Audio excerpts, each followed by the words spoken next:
All right, guys, welcome back to Everything College Football Podcast. Today, me and Nick, our 2024 preview and prediction for the Oklahoma State Cowboys. Mike Gundy, been the lead man since 2005, 166 and 79 record. Casey Dunn, fifth year in role, has been on staff since 2011. Joe Bob Clemens and Brian Nardo, both in the second year as defensive coordinators, coming off a 10-4 campaign featuring a Big 12 title appearance. Last losing season came in Gundy's first year. Look at the offensive side of the ball. This is a team a lot of people expected to, have a losing season for the first time in well over a decade, Nick, and that didn't happen. We felt that this offense would do just enough to get them over the hump, and they're right at about 30 points per game. Alan Bowman ended up being the guy who's been in college for a long time now. 6'4", 209, has a strong arm, showcases some zip on his throws, does well versus the blitz, does showcase some nice touch. He was at Texas Tech and Michigan previously, finally got on the field. Threw tons of picks, though. Was a high-volume passer at the same time. What do you think of Bowman here? Again, a guy who's been in college football a long time, but he ended up being a big saving grace to give this offense plenty of balance to lead them to Arlington. And, Gunnar Gundy, Garrett Rangel, some other guys that were in the quarterback room. Some guys really weren't sure how they would pan out. Even though he had 14 picks and completed only about 61%, he had some really good games that time that led them to victories.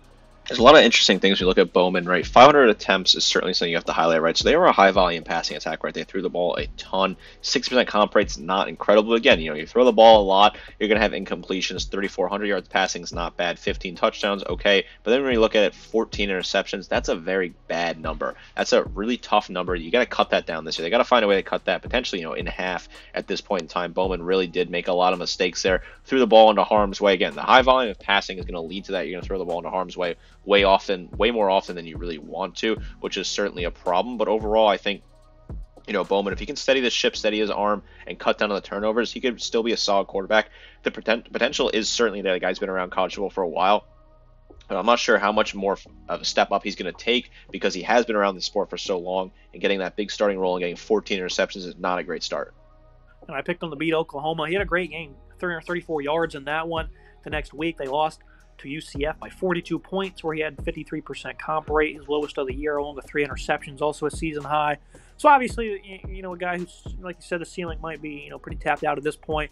Ollie Gordon, a guy who was by far the nation's best running back, tough, physical, elusive runner, was a major bell cow due to this combo of size, speed, and strength at 6'1", 211. Showcases impressive long speed, has good feet, balance and lateral agility paired with his vision, will often run right out of stacked box. Does need to show more creativity and short area quickness, certainly. Is lacking at times. I think for Ollie Gordon, I remember Rowdy, who's, alumni of Oklahoma State a couple years ago. He was telling me how good Ollie Gordon was, but I don't even think he anticipated over 2,000 yards of offense, 1,700 on the ground, 21 touchdowns. This guy was a complete bell cow, Nick. Week after week, he was putting up absurd yard totals. 2 weeks in a row, he had 282 and 4 scores, 271 and 2 the next. This guy is absurd, Nick, and I think this is a guy that's certainly going to strike fear into the conference. But one thing you see is for running backs, it's hard to live up after a big-time season. It happens very often to where this guy might just have 700 yards and completely disappoint.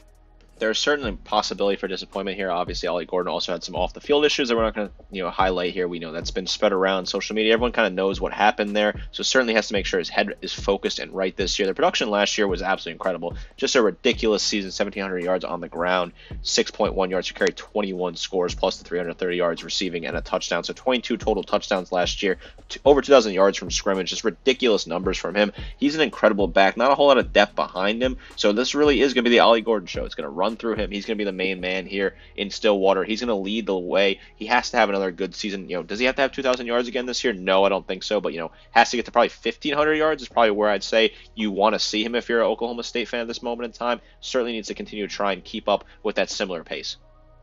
Yeah, I thought last year they had some solid depth in Nixon and Collins. They just didn't use them. They didn't need to, and that might be the case this year. They had 2 veterans in Trent Howard from Indiana, A.J. Green from Arkansas. Redshirt freshman C.C. Valai has good speed and acceleration. Should be able to find the field a bit. Have plenty of options behind what is an elite starter in Ollie Gordon. Look at the wide receiver room. A guy in Rashad Owens I was a big fan of coming into last year, but he even put on more highlights than I thought he would. 6'2", 227. Tremendous jump ball artist who just thrives on tough contested catches where he uses good physicality. Certainly lacks the suddenness as a route runner. Doesn't have the speed or acceleration to locate slightly off balls. But this guy is incredibly fun to watch. Just throw it up to him down the sideline. He'll seem to come up with it. You look at the rest of this unit. Brendan Presley, a pure slot playmaker, significantly improved his hands this past year. Still had 4 drops. That was on the second most targets in FBS at 143, showcasing overall improved ball security, something that's really hurt this team during his time at Oklahoma State. Possession pass catcher to a T, though. Never had a 1,000-yard season. Had some elite numbers following a slow start to the season. This was a guy they put in full gear, and he certainly delivered late in the season. At Houston, he had 15 grabs for 189, 16 for 152 in the bowl game, and then he had, 18 receptions in the 2 games prior to that for 90-plus yards. So this is a guy that got heavy usage down the stretch. I expect that to continue. You look at Deshaun Stribling. Only saw 4 games due to injury. His return is notable. He's a proven player in the past to be effective when he was at Washington State. Physical pass catcher in his own right is 6 foot 204.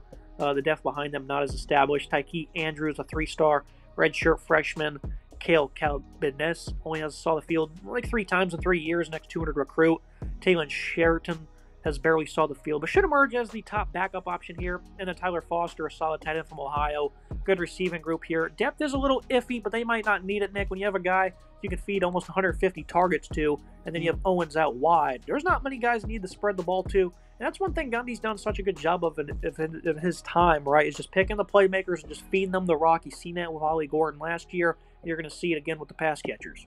Certainly how he likes to run his offense. Don't overcomplicate it. Give it to your best players and let them do what they can do. I think that's a great strategy here. Presley's an incredible player. Almost 1,000 yards receiving last year. It was certainly on a lot of targets, right? 101 receptions, so only 9.8 yards per grab and 6 touchdowns. So certainly you got to find a way to increase that average per grab. But overall, he's a really solid player. Rashad Owens, 895 yards receiving, 14.2 yards per grab, 5 touchdowns for him. Deshaun Stribling as well, 198 yards receiving and 14.1 and 1 score before he got hurt. I think the tight end ad from Ohio is an incredible ad, Tyler Foster. I'm really excited to see what he can do. I think he's a really good player. They added out of the portal, big physical, solid tight end coming out of the MAC. Really good ad in my opinion. Now you look at the offensive line, a unit that is incredibly ridiculous when it comes to experience. You look at Dalton Cooper at left tackle. Does a good job climbing to the second level. Has shown good hip flexibility, uses length well. Needs to improve play strength and ability to anchor and pass pro, coming off a stellar season. Cole Birmingham was a bit of a struggle area, 6'5", 330, got much better in pass pro. Didn't showcase the same pop in the run game, though, over at left guard. You look at, he's going to be a third year as a starter. Joe Mikowski enters his 5th year in the program, coming off his best season yet, as well as 6'5", 300. Preston Wilson, coming off an elite season in pass protection at right guard, has started at 4 different positions over 4 seasons this far. Incredible versatility there. Jake Springfield, another 5th-year guy. 5th straight season as a starter, as well as 4th now at right tackle, coming off his best season yet. You're looking at an ungodly amount of starting experience, Nick. One of the nation's best offensive lines. The unit that was already incredibly stout a season ago. Average age at 23 and a half here. And again, I just can't reiterate the amount of experience. You're looking at guys who are, again, 5th-year starters, Nick. Guys who have 4 different years, have 4 different positions. Gundy's cooking himself a wonder here. This offensive line ceiling, though, what do you think it is? Wow, what a unit here. This is a unit of incredible veterans. No one is below a redshirt senior. This is all extremely veteran players. A lot of guys, like you said, 5 years experience here. Cole Birmingham, a veteran here. Dalton Cooper, who transferred to the program, a veteran at left tackle as well. Joe McCloskey at center. Preston Wilson, Jake Springfield are all veteran players. This is a unit that has incredible talent, great depth, and these are really good guys that are strong players. Dalton Cooper previously played at Texas State before transferring over to Oklahoma State, so he's experienced playing at different levels. This is a very strong unit. That left side of Cooper and Birmingham, I love it. I think it's a very strong, physical left side. This offensive line is incredible. When I look at the verdict for the side of the ball, the Pokes offense features a ridiculous amount of experience all across the board, and the talent is also pretty good with some versatility in the wide receiver group and a deeper running back room with an elite runner at the forefront. And again, that offensive line that features pretty great size and a million starts to their name. High upside unit here. Turnovers by Bowman must cut down. I think you might see a vintage Gundy offense this year. Even though they don't have a running presence at quarterback, I think you're certainly going to see some great production and better efficiency. Looking at the defensive side of the ball, it's a bit of an up-and-down unit as well. They returned 10 starters, lost 6 guys in the portal, added 2, the defensive line. Gundy said they will look to play more 4-down fronts. Big help for Colin Oliver, who can return to an edge role. Great pure edge burner with an excellent change of direction. Nice fluid mover in pursuit. Nice speed to power. The rest of the group needs to play much better, though. Cody Walterscheid was a starter who played lots of snaps. He recorded no sacks, though. Needs to improve across the board. Xavier Ross also saw 200-plus snaps. Not very good, though. Deshaun Brown saw a good amount of reps. Also limited production under his third year on the program, though. Added Abi Azabigo from Gannon, a D2 college. Reunites him with defensive coordinator Brian Nardo. Had 14 career sacks there. On the interior, Colin Clay, 6'3", 310. Pretty respectable player there. Justin Kirkland was better at 6'4", 346. And again, four-man fronts could highly benefit this defense with both of those guys on the field in Kirkland and Clay. Depth is pretty iffy, though. With the only other big I'm seeing, there'll be a lot to get on the field being Aiden Kelly, who's a 295-pounder. What do you make of this, Nick? We're going to have some scheme variations here from the 3-3-5 to getting Colin Oliver back to an edge rusher area, a player who, before he even took a snap in Stillwater, I thought would be a great player, and he's going to be one of the best in the country if he's in the right role. Colin Oliver, you got to move him around. I think it's certainly going to be tough to figure out exactly what they want to do at this moment in time. Where are they going to move Oliver? Is he going to play on the edge? I think he is a better pure edge rusher. 73 total tackles, 15.5 tackles for loss, 6 sacks last year, 5 pass breakups, 4 forced fumbles as well. A guy that you really like to have on your team, a very strong physical player. I like what they can do there. Colin Clay, 14 total tackles, 3.5 tackles for loss, 2.5 sacks. Cody Waltershed, 16 total tackles, 2 tackles for loss for him as well. 2 solid big bodies they have on that interior there. Justin Kirkland is in decent depth as well. 23 total tackles, 3 tackles for loss for him. I like what I've seen out of him. And, in rotational pieces, Xavier Ross, Deshaun Brown are 2 guys that have gotten some rotational snaps as well. Oliver is certainly going to be your leader here. If you play him in your natural position, I think he's going to be incredibly talented. The scheme certainly has a lot of changing to go through, but Oliver is just an incredible leading player for this team. We'll go to the middle of this defense, led by a stat sheet stuffer, Nick Martin. Proved his value as a chess piece player, bringing great energy and versatility. Elite stats, showed a quick trigger or negative playmaking versus the run very frequently. Athletic ability allowed him to be sturdy in coverage as well. Alongside him, especially if Oliver is going to be down near the edge, they're going to need these guys to step up. Justin Wright was a good player for Tulsa. Figured to be a quality starter last year, but got hurt very quickly into the season. His return should provide a boost. Gabe Brown only saw a few snaps. Jeff Robertson played 100 snaps, didn't make much of an impact. Not the best of depth. The unit will certainly benefit from only 2 linebackers on the field. That's, of course, again, if it allows Colin Oliver to remain productive off the edge. What do you make of this unit here? Because I think on 3 they had them as a top 10 unit nationally at linebacker, and I guess you could maybe make an argument with Oliver and Martin there, but the rest of this unit doesn't scream that one bit, Nick. I don't see the depth. Playmaking doesn't seem evident. I think we'll find it at a better pace this year, but in terms of guys being as good as Martin or Oliver, it's unlikely.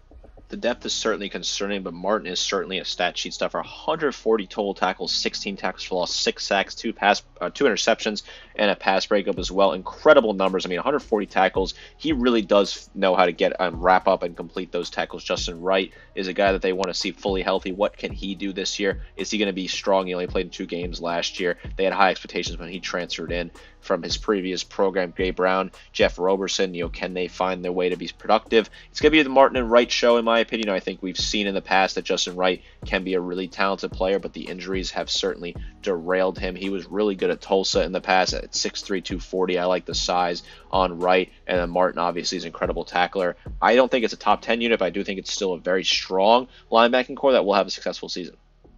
Look at the secondary unit that helped snag 13 interceptions, but they're 125th against the pass. This is a unit that we need to be much better. They do return veteran corners Corey Black and Cam Smith as the lone starter that departs as DJ McKinney. Black wasn't all that bad, allowed only a 44% completion rating, but did give up about 16 yards per catch.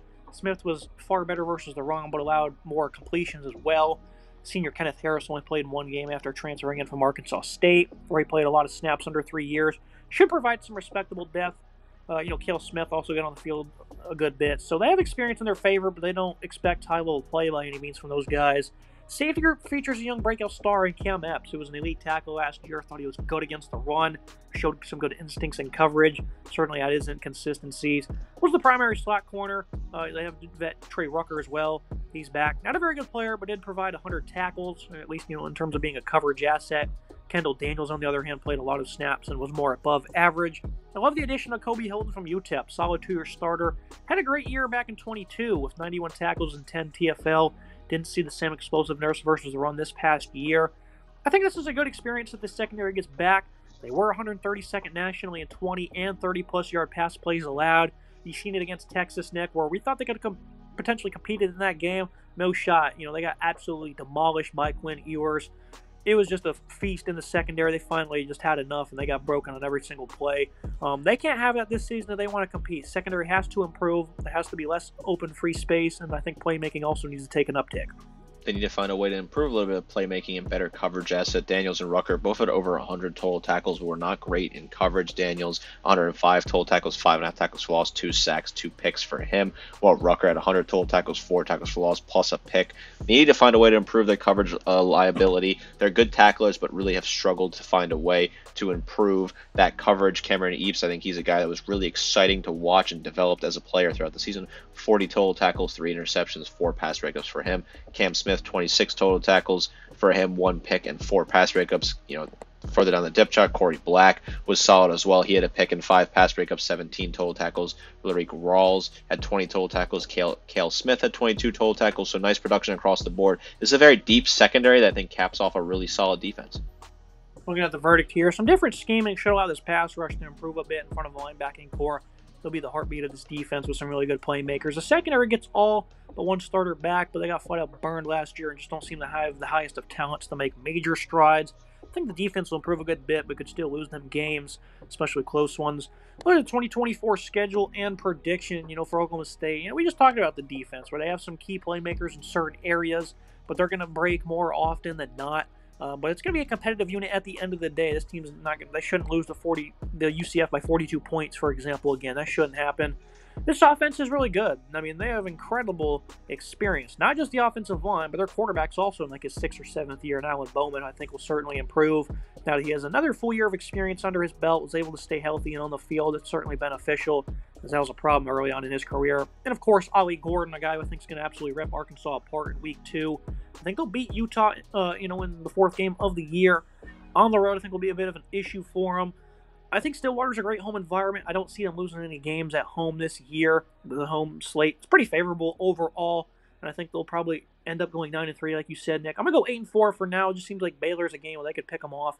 BYU as well. Likely to split those games. Oklahoma State, though, last year, even though they were really good at times, they showcased that oddity where they would just lose games they shouldn't lose, and they would compete and be close in games they shouldn't. The BYU game was close. Houston hung in there for a little bit. Again, they got blown out by UCF. Early on in the year, they got demolished against South Alabama. So this team likes to do that, Nick. I think Gundy's got a great bunch. I certainly think in terms of consistency, they'll probably be lacking that. So I definitely see them as 8-4. Another team I just think is fun to watch, though. It's a fun team, an exciting team. I think the schedule is solid. They play South Dakota State Week 1. That's a very interesting game. You might want to tune into that if you have some time on that Saturday. I know it's a very crowded slate, but that's a game you might want to take a look at, right? This is a team from the FCS level that's incredible. They've won a couple national championships, traveling to Stillwater. Now, I don't think they're going to win that game or even keep it close, but I think it's worth watching at least in the first half if you want to tune in and see some FCS versus FBS action, some high-level football at that. I think they'll beat Arkansas at home. I think they're going to run all over Arkansas, like you suggested. That Arkansas run defense is absolutely atrocious out there in Fayetteville. I think the schedule is pretty straightforward. I think they will beat BYU, but lose to Baylor and TCU plus Kansas State. I'm at 9-3. I think they're a very solid team at that tier 1 level in this conference. A lot of teams are kind of at that 9-3, 10-2 range. They're just kind of all going to beat up on each other this year. I think they're going to beat Utah up there at home as well, kind of picking off Utah and putting them behind the blocks a little bit. This is a very solid team. I like what they have on offense, I like what they have on defense. I think a C+, a little harsh for defense. I'd probably say closer to a B-, but in general, it's a team that has great coaching. Coaching's been there forever. A guy in Gundy who knows what he's going to do, knows what to get out of his players, and returns a lot of talent. Fun team to watch indeed. Always love watching them. And Stillwater, Gundy, big fan of his as well. A team that can certainly compete, and I think the ceiling is very high for them as well. It's going to be it for today's episode. As always, Nick, appreciate you joining me breaking down the Pokes. Looking forward to watching this team. Can't wait to see what they look like this year. Make sure you guys like, comment, subscribe. See you next time.